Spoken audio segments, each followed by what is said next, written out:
E é isso, amém? Estive um pouquinho ausente, tive que fazer algumas viagens para resolver algumas coisas pessoais, graças a Deus tudo bem, estou de volta, voltei ontem e estamos aqui, amém, queridos?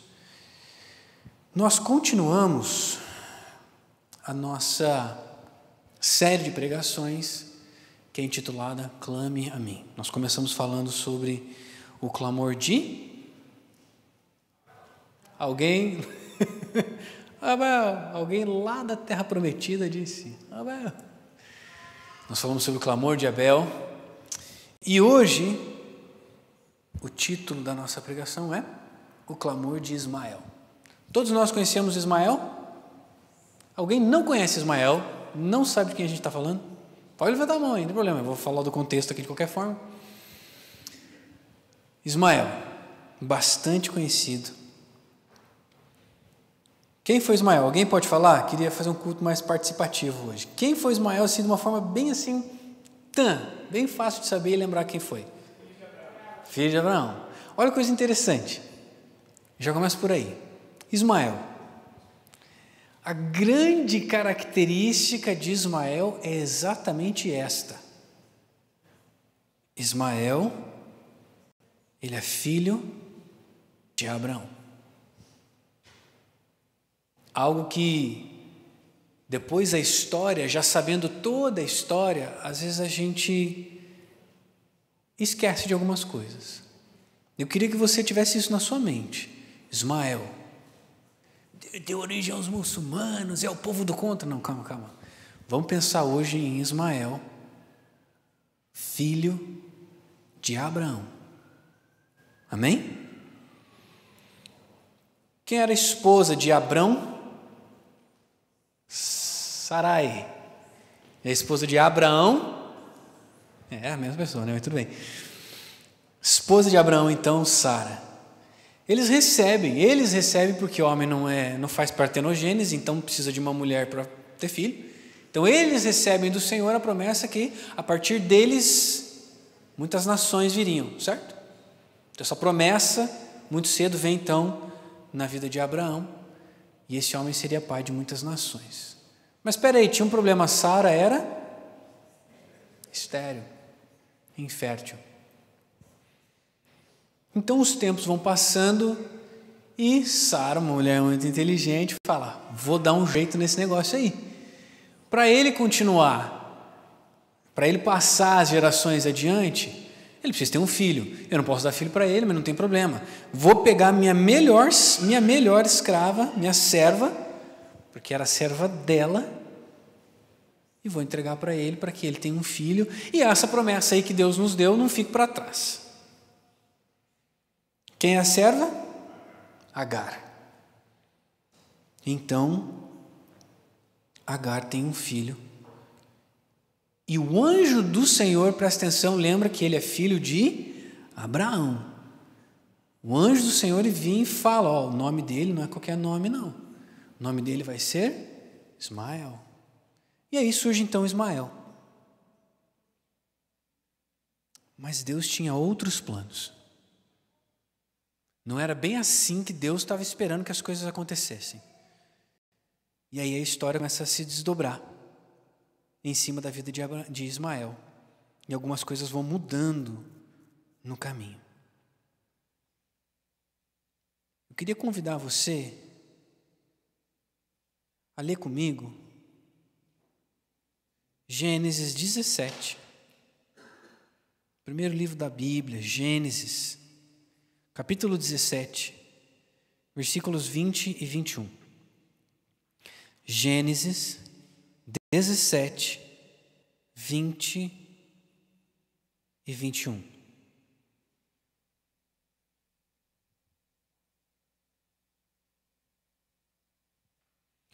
Olha só o que Deus fala. Eu quero fazer um contraponto aqui, tá? Eu vou começar e depois vou voltar um pouquinho. Gênesis 17, 20 e 21 diz assim: quanto a Ismael, eu ouvi o pedido que você me fez, Abraão. Vou abençoá-lo, farei com que seja fecundo e o multiplicarei extraordinariamente. Vou ler de novo essa parte. quanto a Ismael, eu ouvi o pedido que você me fez. Vou abençoá-lo, farei com que seja fecundo e o multiplicarei extraordinariamente. Ele será pai de 12 príncipes e dele farei uma grande nação. Presta atenção no 21. Mas a minha aliança eu estabelecerei com Isaque, o filho de Sara, que Sara dará a luz para você, nesse mesmo tempo, daqui a 1 ano. Então ele é filho de Abraão, mas tem uma diferença, porque ele não é filho de Sara. E isso muda tudo. Que a promessa foi feita para aquele casal.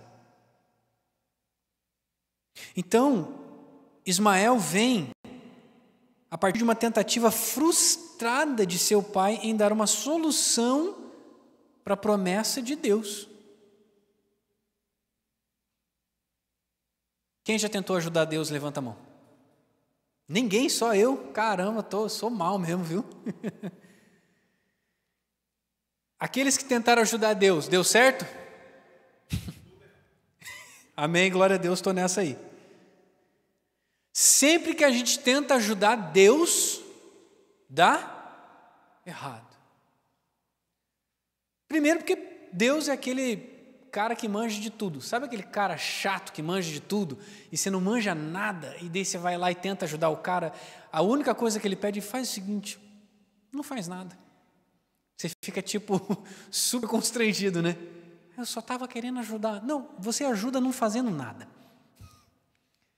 Deus é esse cara. E a verdade é que ele manja de todas as coisas. Então Ismael, ele vem nesse contexto, num contexto de um pai e de uma mãe que não confiaram na promessa do Deus Todo-Poderoso. Tentaram ajudar ele. Ismael vem. Com certeza, os olhares direcionados a ele não eram o mesmo de um filho legítimo. Para ajudar, Agar gera animosidade em toda essa relação. Agar está se sentindo poderosa. Ela, afinal de contas, fez aquilo que Sara devia ter feito e não conseguia.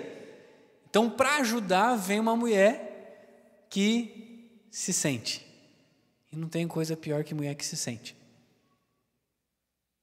E Sara, obviamente, sente aquilo. Sente essa tentativa de Agar de falar assim, tá vendo? Eu fiz e você não. Então a tentativa deles já começa a ficar complicada quando aquela que deveria ser só um instrumento passa a ser um motivo de tristeza, um motivo de amargura na vida daquele casal e no que diz respeito também à promessa de Deus. A Ismael, de repente, Ismael, que era para ser, na cabeça deles, o filho da promessa, não é. Porque Deus deixa bem claro para Ismael, ou no caso para Abraão, que obviamente é passado para Ismael, eu vou te abençoar, mas eu não tenho aliança com você. Uau! Então ele é filho de Abraão, mas a aliança, a mesma aliança que foi dada a Abraão e que seria dada a Isaque, ela foi rejeitada na vida de Ismael. E eu queria falar então sobre o primeiro ponto. Esse é o primeiro ponto. Antes da gente falar de clamor, eu queria desenvolver esse raciocínio em 3. Primeiro, vamos falar sobre nossa origem. Segundo, ou quem nós somos, né? Quem nós fomos, de onde viemos. Segundo, quem nós somos hoje. E em terceiro lugar, quem você pensa que será. Então, quando a gente fala de origem, essa é a origem de Ismael. Começou aparentemente muito bem, mas de repente a origem dele é marcada por rejeição.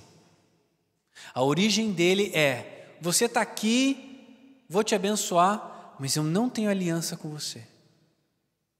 É como se um pai chegasse para um filho e falasse assim: olha, eu vou te ajudar, até você sair de casa, pare e pense nisso.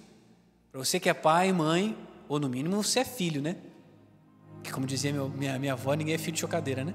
Então, se você não é pai nem mãe, pelo menos você é filho. E pense nessa situação: eu vou te ajudar até você sair de casa. Vou te dar roupa, vou te dar comida, vou dar tudo o que você precisa. Mas a partir do momento em que você sair daqui, não me chama de pai não. Você é meu filho, você é meu sangue, não dá para negar, mas não me chama de pai.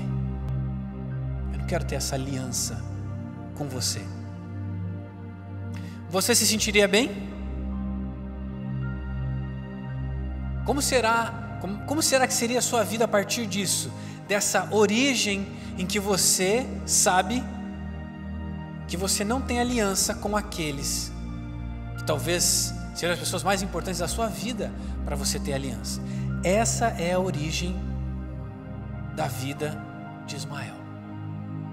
Uma origem apagada, uma origem de rejeição.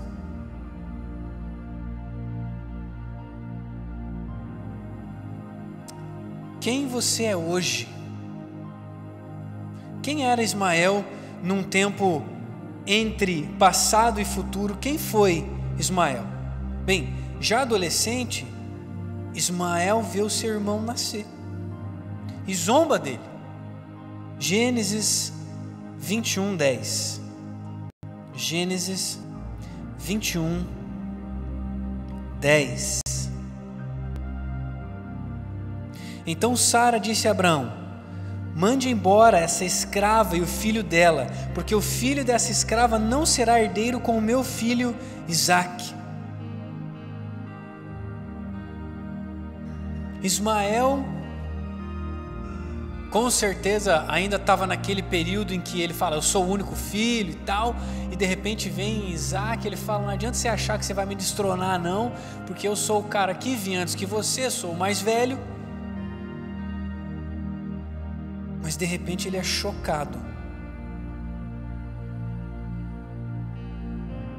por essa novidade, a qual provavelmente ele não esperava. Vou ler de novo 10. Então Sara disse a Abraão: mande embora essa escrava e o filho dela, porque o filho dessa escrava não será herdeiro com o meu filho Isaque. Peraí. Filho da escrava? Antes eu era filho de Abraão, agora eu sou filho da escrava. Antes eu era filho de Abraão, antes essa aqui era a minha casa, agora eu estou sendo mandado embora.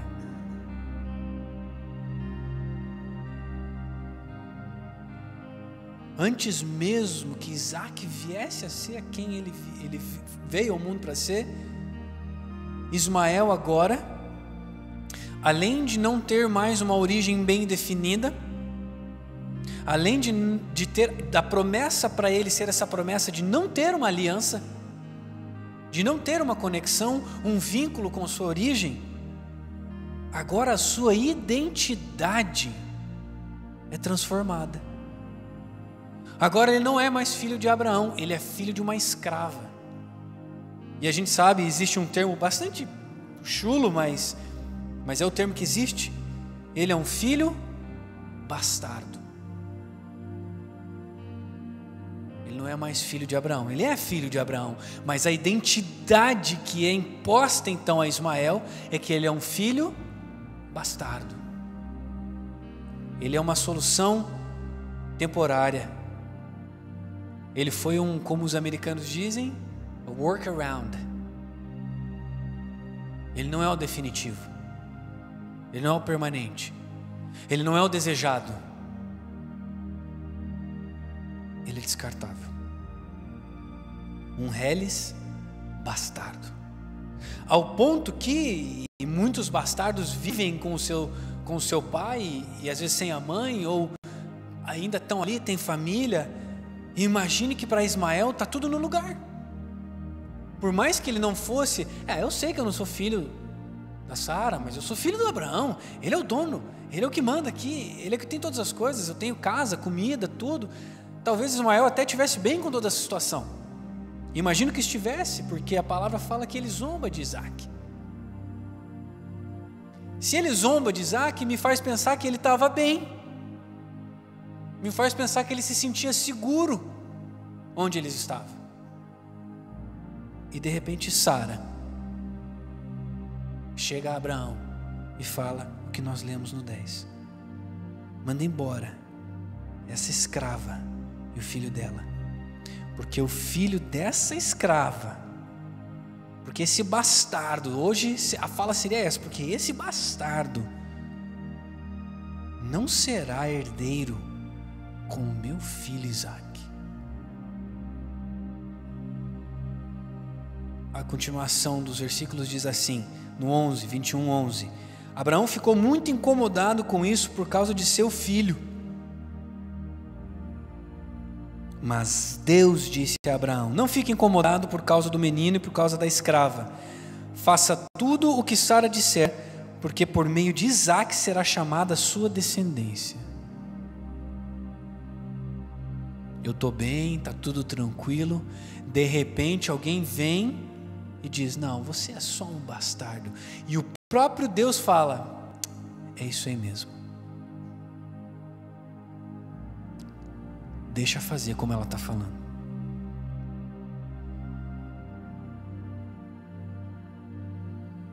Um reles bastardo.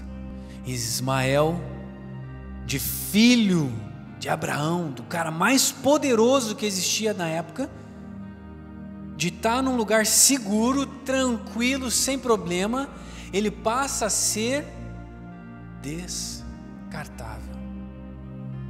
A identidade dele como homem é corrompida. A identidade dele como homem é desfigurada. Essa passa a ser o hoje de Ismael. Essa passa a ser a identidade de Ismael. Quem ele foi? Alguém que não tinha aliança. Quem ele passou a ser? Um reles bastardo. E o que ainda aguardava Ismael? Bem, Agar e Ismael saíram errantes pelo deserto, apenas à espera da morte, sem rumo, sem sustento, sem esperança.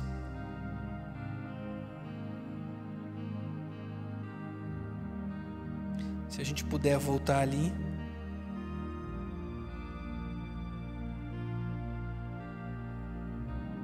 no 21, perdão, 17,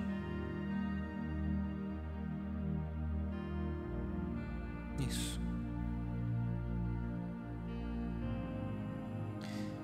Gênesis 17, 23. Naquele mesmo dia Abraão tomou seu filho Ismael e todos os escravos nascidos em sua casa e todos que ele tinha comprado com seu dinheiro, todos que do sexo masculino que havia em sua casa, e circuncidou a carne do prepúcio de cada um como Deus lhe havia ordenado.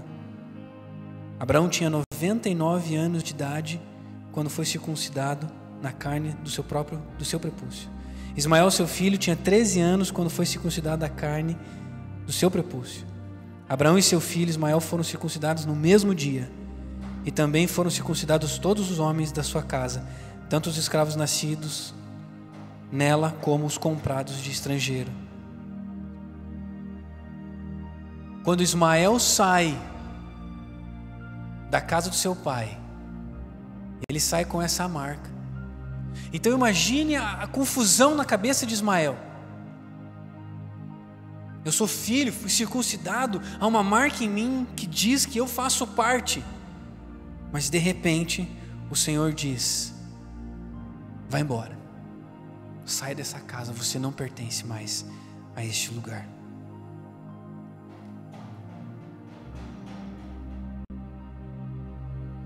Gênesis 21.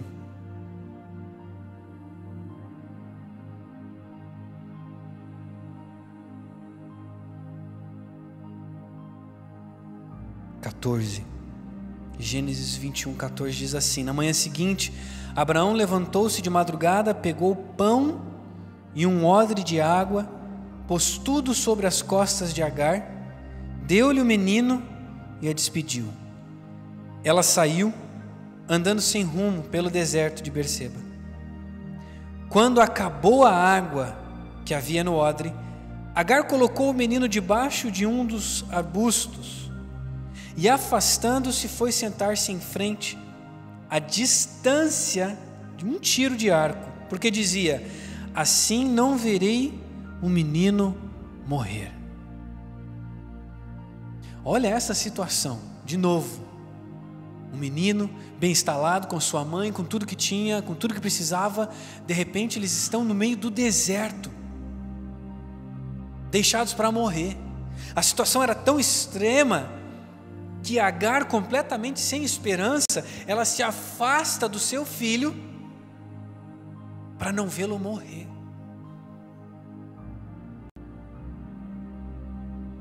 E sentando-se, continuando aqui no versículo 16 final, e sentando-se em frente dele, levantou a voz e chorou.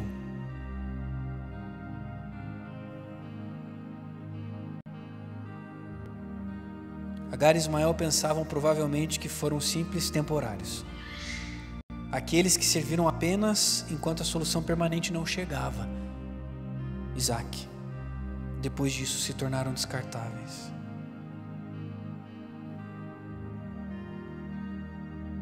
Mas olha o que acontece no versículo 17, Gênesis 21, versículo 17. Eles estão ali naquela condição, sem água, sem alimento, sem absolutamente nada, sem recurso algum, sem esperança, apenas esperando a morte. Mas no versículo 17 a história muda. Deus, porém, ouviu a voz do menino, e do céu o anjo de Deus chamou Agar e lhe disse: o que é que você tem, Agar? Não tenha medo, porque Deus ouviu a voz do menino.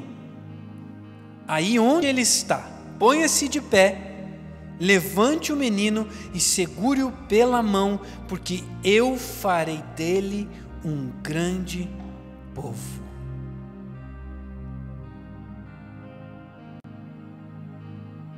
Assim como Ismael, a nossa vida, cada um de nós aqui, teve origens diferentes. Alguns, uma origem talvez mais tranquila, mais bem sustentada, mais bem aprovisionada. Alguns de nós, talvez assim como Ismael, desde o berço, fomos rejeitados. Nos foi negada uma aliança.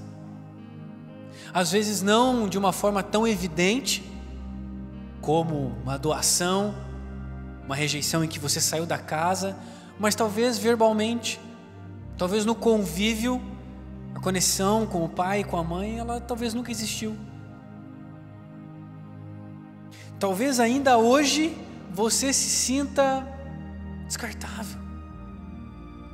Muitos de nós, e hoje no mundo, uma tendência muito grande é que se use, se faça uma diversidade de coisas, tentando se preencher um vazio de uma pergunta que é a mesma: por que eu estou aqui? Qual é a minha serventia? Por que eu nasci? O que Deus quer da minha vida? Para aqueles que em Deus acreditam, ou para aqueles que não acreditam, para que eu estou aqui? Por que continuar sofrendo? Por que continuar vivendo dia após dia? Qual é o propósito disso? Por que eu estou aqui, sem origem, se sentindo um reles bastardo, como Ismael? E talvez diante de tudo isso, o futuro parece como o futuro que Ismael e Agar estavam enfrentando. Muitas vezes a gente se encontra num deserto, já sem esperança. Já sem esperança do que Deus pode ou poderia fazer quando a gente estava lá na casa dele, quando a gente estava lá na casa do poderoso, e agora no deserto, a nossa única expectativa, e às vezes sem trabalho, a nossa única expectativa, às vezes doentes, às vezes dentro de uma situação que a gente não quer, numa posição que a gente não quer, numa situação que a gente não quer, nós, na verdade, não temos mais esperança.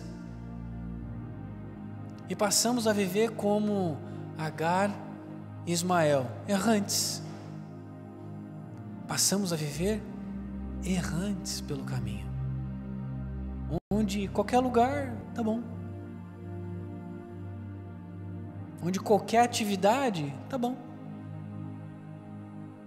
tanto faz, eu só quero sobreviver. A verdade, irmãos, é que não importa a nossa origem, não importa quem nós somos hoje, e não importa para onde nós iremos.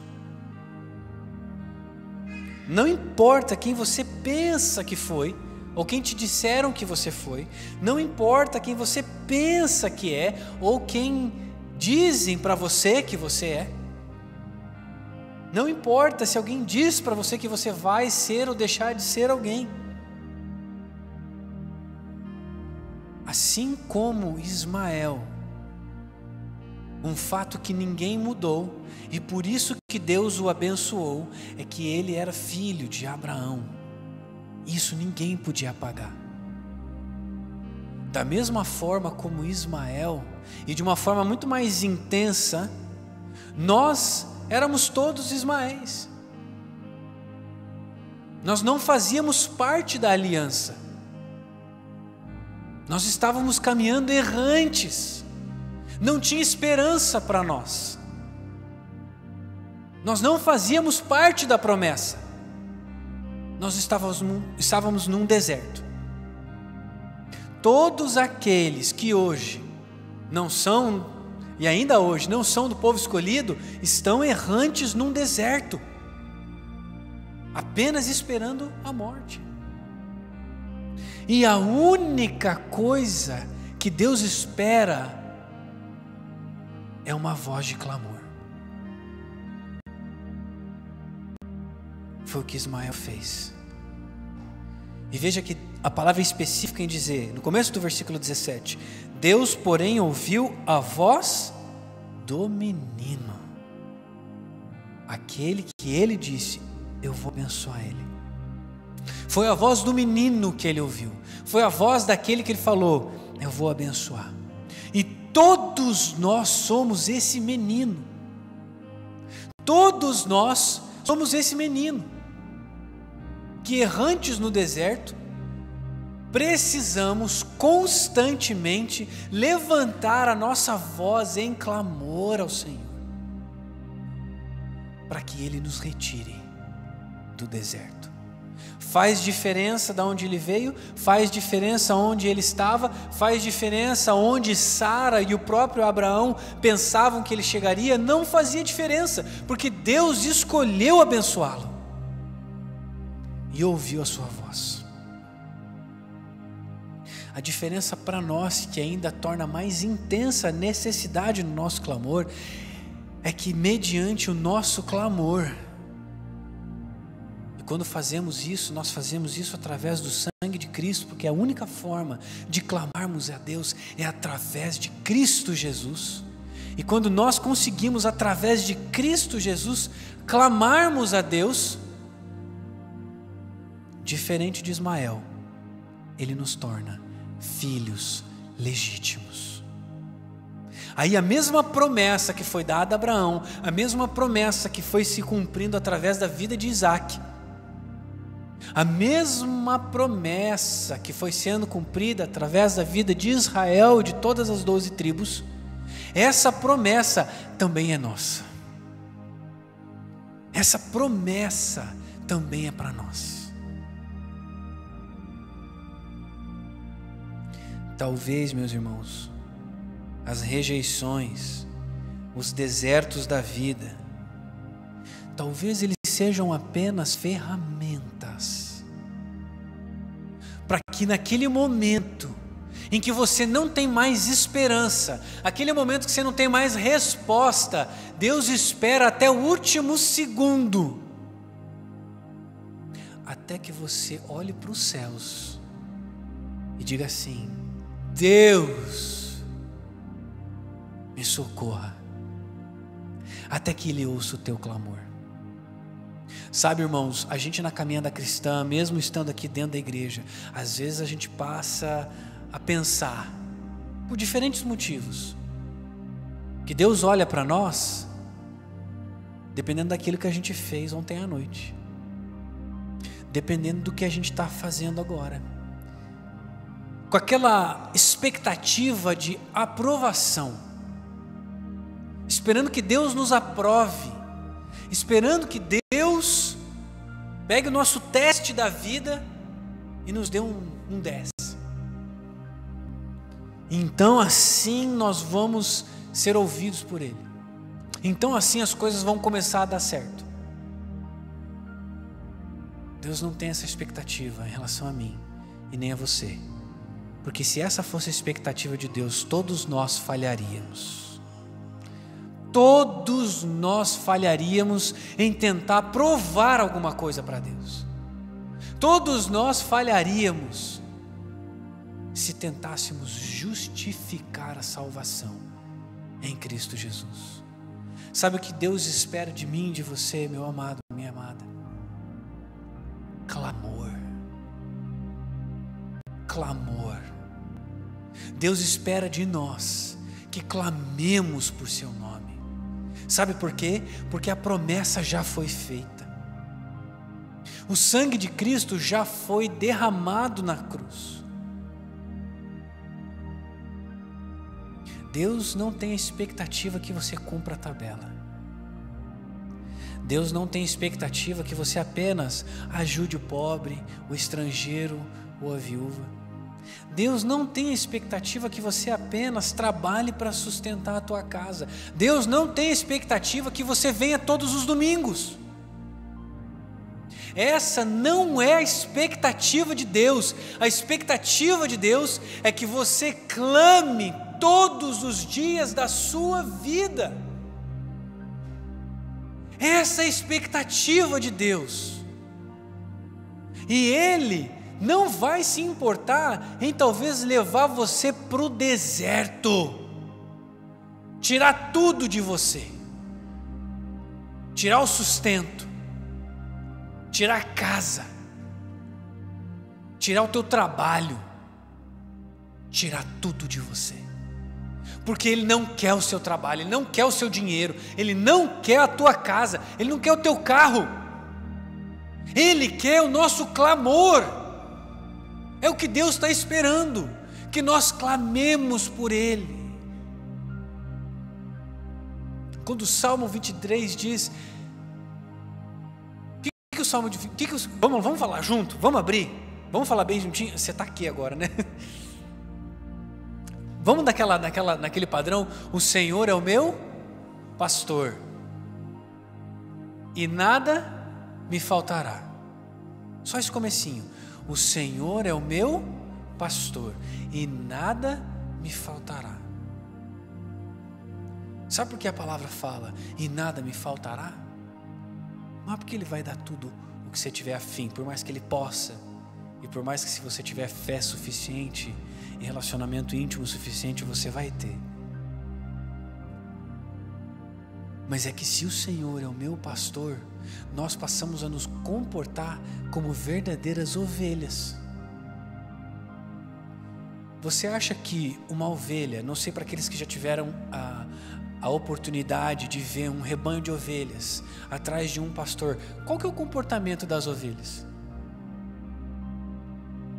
O pastor começa a caminhar, o que elas fazem? Elas caminham atrás dele. Não sei se vocês já viram, mas é muito legal quando as ovelhas elas saem do aprisco e estão sendo movidas para outro lugar e entram em estrada e essas coisas. O pastor vai indo, elas vão indo atrás. Elas conhecem o cheiro do pastor, elas conhecem o som da caminhada do pastor, elas têm intimidade com o pastor. Sabe por que elas fazem isso? por identificação, porque elas sabem que se aquele que cuida delas estiver lá, elas não vão ter falta de nada. É por isso que o Senhor é meu pastor e nada me faltará. Não é porque eu tenho aquela sensação de que sempre que eu quiser alguma coisa, Ele vai me dar, mas é porque se Ele está ali, se Ele está na minha vida, nada me falta. Se Ele verdadeiramente é o meu Deus, nada me falta. Mas cara, você está aí com a mesma roupa de sempre, caramba, você está morando num moquifo, mas eu tenho Deus, nada me falta. Poxa, os teus amigos estão comprando casa, estão fazendo isso, estão fazendo aquilo, e você não para de clamar. Sabe por que eu clamo? Porque o Senhor é o meu pastor, porque Ele me abençoou, porque Ele me escolheu. Sabe por que Ismael clamou a Deus? Porque Deus o abençoou, porque Deus o escolheu. Talvez Sara o tenha rejeitado, talvez Abraão o tenha rejeitado, mas Deus o escolheu e por isso o abençoou. E por isso Deus ouviu a voz daquele menino. Deus hoje ouve a nossa voz, o nosso clamor, através do sangue de Cristo Jesus, e Ele não quer mais nada. A única expectativa de Deus em relação a nós é clamor. Às vezes a gente está em dúvida: Deus, para onde eu vou? O que eu faço? Clame. Deus, ainda não aconteceu aquilo, eu ainda não obtive a resposta, eu ainda não consegui avançar aqui ou ali. Todos nós estamos caminhando. Deus, eu estou sem alvo. Deus, eu estou sem objetivo. Clame. O que Deus espera de nós é apenas clamor. Clamor. Não chegue ao ponto, não se permita chegar ao ponto de ir até o deserto. Essa não é a vontade de Deus. A vontade de Deus não é que você chegue no pior momento da sua vida para você clamar a Ele. Mas se isso for necessário, é isso que vai acontecer. Antes que isso aconteça, clame. Clame ao Senhor. Não na necessidade, clame ao Senhor. Levante todos os dias de manhã clamando ao Senhor. Deus, abençoa o meu dia. Pai, faz a tua vontade. Que aquele clamor de quem está desesperado, sabe o clamor de quem está desesperado? Sabe o clamor de quem está sem dinheiro, sem trabalho, com uma situação, com doença, uma situação muito complicada? Sabe esse clamor intenso? É esse clamor intenso que Deus espera de nós todos os dias. Deus, fala comigo, Deus. Deus, dá direcionamento ao meu dia hoje, Pai. Deus, fala através de mim. Deus, leva o teu evangelho para quem está ao redor de mim. É esse clamor que o Senhor espera de nós, sem ter nenhum desejo de questioná-lo ou de extrair de você quem você foi, quem você está sendo ou quem você virá a ser. Não importa, Ele espera de você e de mim o nosso clamor. Amém, amados? Queria pedir para você se levantar nesse momento, se você pode. E eu queria fazer esta oração com você. Essa oração em que a gente vai cada dia mais se desfazendo de quem nós fomos, se desfazendo das expectativas em quem nós precisamos ser hoje, se desfazendo das expectativas sobre quem nós poderemos ou viremos a ser no futuro, e clamar a Deus que esse seja o desejo do nosso coração, que todos os dias clamemos ao Senhor por sua bênção, clamemos ao Senhor por sua orientação, clamemos ao Senhor por sua vontade expressa em nossas vidas. Pai amado, Pai querido, nós queremos clamar a Deus nessa noite, ó Pai, que esse seja o desejo dos nossos corações todos os dias da nossa vida. Que nós não corremos, que nós não viemos a correr atrás do vento, ó Pai. Que nós não sejamos vaidosos, ó Pai. Que não sejamos imprudentes, ó Pai, de se preocupar, ó Deus, com o sustento da casa de Abraão, ó Pai, mas que nós possamos, ó Deus, crer, ó Deus, no Teu verdadeiro sustento, que nos acompanhe onde quer que estejamos e para onde quer que nós iremos, que tenhamos essa certeza que o Senhor sempre estará ouvindo o nosso clamor.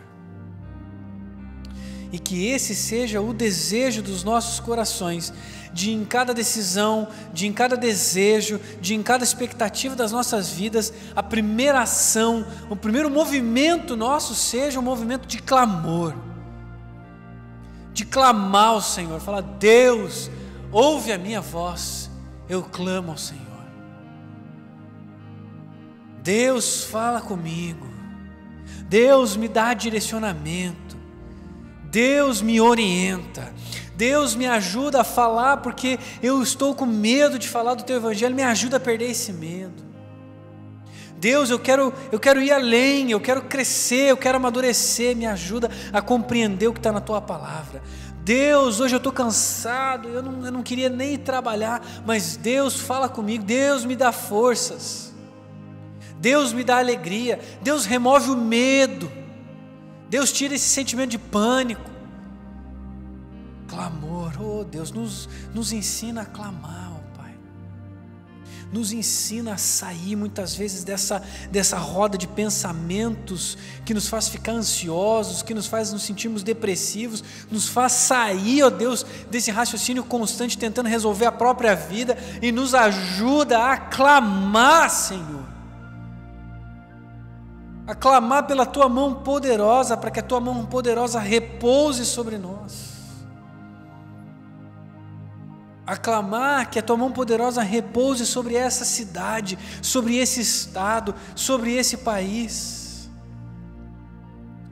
Deus, está vindo por aí uma recessão, uma crise, não importa, o Senhor é o meu Deus, e mesmo em meio ao deserto, o Senhor me sustentará, o Senhor fará em mim e através de mim o que o Senhor quiser fazer. Não há nada que tomará a minha vida, porque a minha vida está nas Tuas mãos, e por isso eu clamo ao Senhor, me ajuda a caminhar, me ajuda a passar por esse vale, porque eu sei que do outro lado desse vale há um rio de águas vivas, há uma terra prometida, há pastos verdejantes, porque o Senhor é o meu pastor, e por isso eu não tenho falta de nada. Eu não preciso de mais nada. Eu não preciso de mais nada, Deus. Eu só preciso de Ti. Que esse seja o entendimento, Deus, que permaneça nos nossos corações todos os dias. Não nos deixa sermos enganados por nenhuma necessidade desse mundo, ó Pai. Mas nos ajuda a entender que o que precisamos fazer é clamar que o Senhor esteja conosco, é clamar que a Tua mão poderosa repouse sobre nós, em nome de Jesus, amém e amém. Que a maravilhosa graça do nosso Senhor e Salvador Jesus Cristo, que o amor imenso do nosso Pai, que a comunhão, os dons e as consolações do Espírito Santo do Senhor sejam com todos nós, hoje e para sempre.